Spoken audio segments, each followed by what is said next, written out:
이 시각 현재 서울 한남동 윤 대통령이 머물고 있을 것으로 알려진 관저 모습 보여드리고 있는데 지금 왼쪽은 이제 주차장 쪽으로 가는 그런 모습인데 경호 차량이 움직이거나 하는 모습은 보이지 않습니다만 지금 조금 전에 경비 건물에서 한 직원이 바깥으로 나오는 것도 볼 수가 있습니다.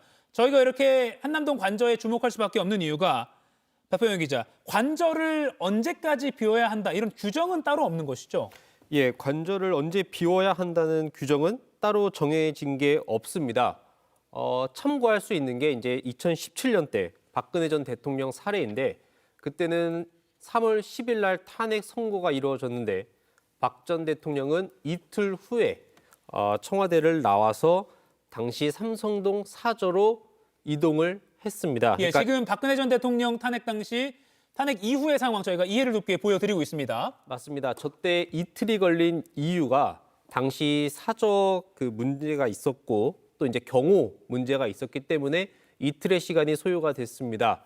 이번에는 이제 윤석열 전 대통령도 이제 서울 서초동 사저로 옮겨가기는 해야 합니다. 네. 다만 이제 그 시기가 언제쯤 될지는 지켜봐야 할 것으로 보입니다. 네, 지금 이 영상은 박근혜 전 대통령이 탄핵 이후에 사저로 이동하는, 즉 이틀 뒤에 청와대를 밤늦게 떠나는 그 장면을 보고 계십니다. 저녁 7시 16분경에 떠난 그 모습 보고 계십니다.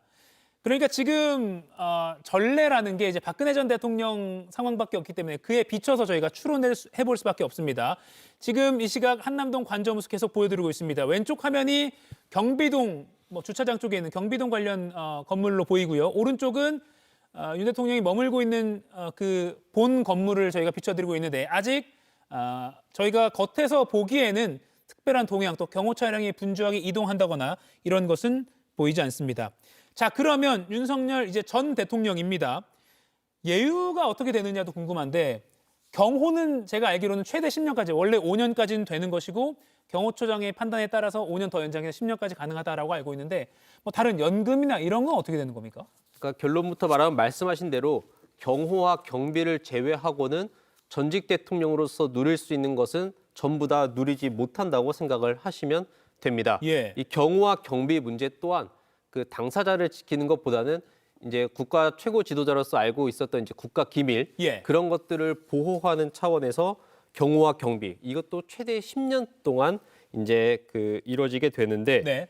이제 윤석열 전 대통령은 수행 인력도 받을 수 없고 예. 당연히 연금도 받을 수 없습니다.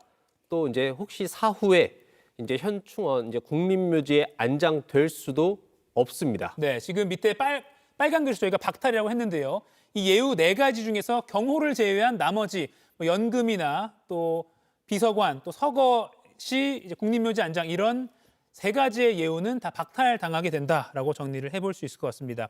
자, 그리고 또 하나가 대통령 신분이면 사실은 내란이나 외환 말고는 소추가 안 되는데 이제 전직 신분이 됐기 때문에 다른 형사 재판도 많이 받게 될 것 같습니다. 예, 일단 윤석열 전 대통령은 내란 우두머리 혐의로만 지금 형사 재판이 진행 중인데 예. 아직 입건된 상황이지만 수사가 진척이 안 된 부분이 있습니다. 네.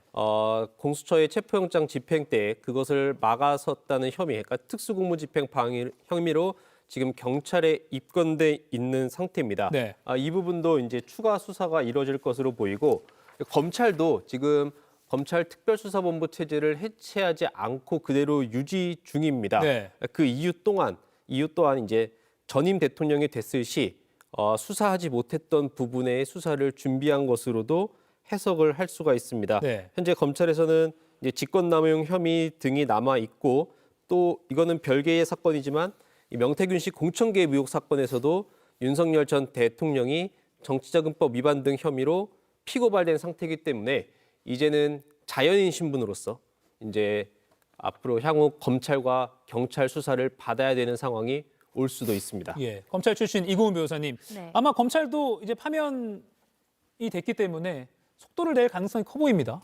네, 그렇습니다. 검찰뿐만 아니라 사실 경찰 단계 때 현재 지금 계류 중인 사건, 아까 기자님께서 언급해 주셨던 이 특수 공무집행 방해 사건 관련해서 경찰은 입건했다라는 보도만 냈고요. 예. 아직 윤석열 대통령에 대한 소환 통보는 하지 않았습니다. 왜냐하면 이 내란 외환의 죄를 제외하고는 이 대통령 신분으로서는 형사소추, 즉 기소가 되지 않기 때문입니다.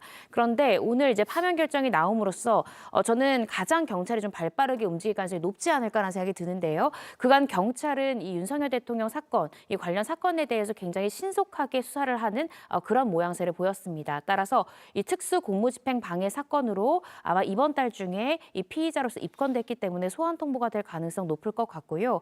또 검찰에서도 현재 가지고 있는 이 직권남용 등에 대한 수사에도 조금 더 속도가 붙을 가능성이 높지 않을까라는 생각이 듭니다.